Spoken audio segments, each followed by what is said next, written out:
Ian Begley, Knicks reporter for ESPNNewYork.com. You got a sense of humor with all this, Ian?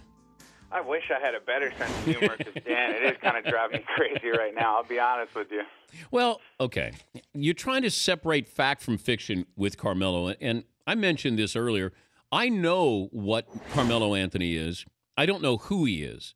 And it's the same thing with LeBron. You're trying to factor all these things in of what would you do if you're Carmelo. I don't know who he is as a person. And that plays a large role in this that I don't think anybody, except for his therapist, if he has one, is able to tell you about. So how do you sort fact and fiction here? That is the difficult part, Dan, and so much gets reported and thrown out there from Carmelo's quote-unquote friends, and you don't really know who these people are because they're unnamed sources, and you don't know how much they actually know. So that's the difficult part. I do think, though, that one kind of factor here that a lot of us are underplaying that has to do with Carmelo's personality is the idea that he would have a very difficult time uprooting his family and particularly his young son. He's got a 7-year-old son, Cayenne, from New York. He talked about how comfortable his son is here in New York and how he would really struggle with the idea of bringing him to another city, having him have to get used to a new environment, having him have to make new friends. So I think that's one factor here that's going to weigh on Carmelo throughout the process. If I gave you the Knicks or the field right now, what would you take? I would take the Knicks at 51% over the field at 49%. How's that for a hedge? Does Phil Jackson want Carmelo, or does he want him at a certain price? I think he's going to be forced to offer Carmelo the max when it's all said and done because that's the trump card for the Knicks, right? They can offer Carmelo a contract of 5 years, $129 million. Other teams can offer Carmelo a max of 4 years and $96 million. Now, that's a big difference. That's the biggest factor in play here that gives the Knicks an advantage. I think Phil knows that. I think he'll end up offering him the max. As far as whether he wants him back or not, I think he definitely wants him back because it's easier to build around Carmelo Anthony a sure thing than it is to roll the dice in free agency in 2015. But I should add this. Phil has said that if Carmelo comes back, it's great for the Knicks, but if he does not come back, they will be okay too. So I think he's planned for both possibilities here.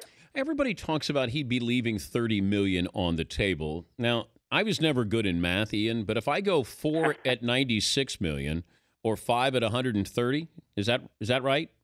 Yeah, 129, correct. Oh, okay, so let's say I add the fifth year to that. Now, I go 4 years. Now I'm into the next contract before I am the fifth, in the max deal with the Knicks. I can go 4 years at one of these teams for 96, and I go into that next deal. Maybe I get another big contract. At 35, I might. At 34, I may. So doing the math, and if I went to Florida or Texas with state income taxes, it's not a bad deal if you leave. You're not leaving $30 million because it's another year. If it was apples to apples, 4 years to 4 years, then you're leaving $30 million. You're not. No, I understand your point, Dan, and that you make a great point. But the one thing that I would argue there was in the fifth year of the contract he signs with the Knicks, Carmelo is making close to $30 million in that season. Yes. So I doubt he would sign a contract for $30 million if in his free agency season if he signed with another team. That would be a hard number to get to. So if you think about it in those terms, sure, you're not losing out on $30 million, but you are losing out on some money in that fifth year. But I can go at 4 years into that next contract, and then I might be able to make more money over the long haul if I leave the Knicks than if I stay there for 5 years, and yes, I get that $30 million in that final year there. But I don't know what role money is going to play in this. He says he's got money. I don't know if he wants to be a champion. He was his freshman year in college, but I don't know if it drives him to be great, to be one of the greatest ever. Does it? I think he's concerned about his legacy. I think he knows Jim Boeheim, his coach at Syracuse, has been drilling this into Carmelo for a while now. He knows that athletes today are judged on bottom-line results. Their legacies hinge on titles, fair or not. And he's well aware of that, and he's at the point of his career where he's concerned about his legacy. So winning a title is extremely important to him. Now, I can't answer the question of whether he's concerned about driving himself to be one of the greatest ever. I do know he's hungry to win an NBA title. We've talked about it. He said that that's the only goal that he has in the remainder of his career, and that's going to be a primary focus of his free agency. But, Dan, I should mention this. A lot of people talk about Carmelo wanting to be in a situation next year where he can win right away, win immediately. But people forget that he's on record saying that he's looking more at the big picture. He's not looking at as a be-all, end-all for next year. He's looking at the bigger picture, which is why I think the Knicks are a slight favorite at this point, because he knows that come 2015, the Knicks will have the cap space to add a star player around him. They will have a first-round pick. And I think he trusts in Phil. He and Phil have gotten close throughout this process, which is why I think at the end of the day, Carmelo will be back in New York. I still believe that LeBron ends up in New York, or at least that's the grand plan of Phil Jackson's. Can you see a scenario where LeBron goes back for another year in Miami? LeBron gets his max deal with the Knicks.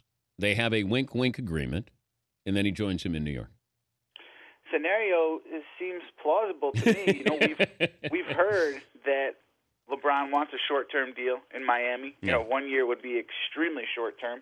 If he signed a 2-year deal, I could certainly see the Knicks holding on to that cap space that they'd have in 2015 and maybe keeping a slot open for Carmelo in 2016. Now, they tried this in 2010. It did not work out in 2010, but it's different with Carmelo there because Carmelo would be a big draw for LeBron James. The two have known each other since high school. They're close. They want to play together. It has to be the right situation. New York, you would think, would present itself as a strong candidate if LeBron were to sign a 2-year deal with the Heat and then test free agency again. Keep your sense of humor, Ian, okay? I'm going to try, Dan. Thank you. All right, Ian Begley, ESPNNewYork.com Knicks reporter.